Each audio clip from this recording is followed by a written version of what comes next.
Hey, good morning, Smitty. Good morning, Rich. Good morning, Scott. Good morning, Rich.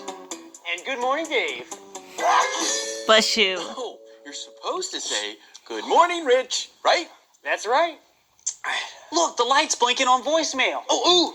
That means we have messages. They're probably from customers. Yep. Which means people need our help solving their problems. I knew we'd get lots of customers today. I even wore my lucky purple fuzzy socks. Aw, how cute. Bless you. Hey, let's check those messages. Messages? Oh, look. He wants to know who called us. Mm-hmm. Well, let's find out. Yep, let's see.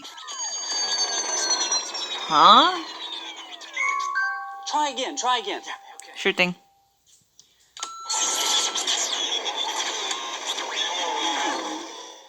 That's weird. It's not working. Yeah. Voicemail might be broken. I think so, and yes. Yep.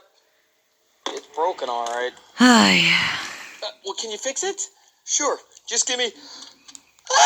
Oh, a shoe? Here's one. No, it's bless you. No, not a shoe.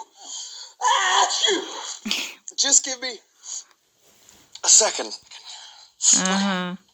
I'll just put this piece here. That can work. And this piece here. And oh, wow. You sure are sneezing a lot, Dave. Uh-huh. I've counted 5 sneezes so far. We all sneeze all the time. 6, 7. Wow. I can't stop. 8. I'm good. Okay.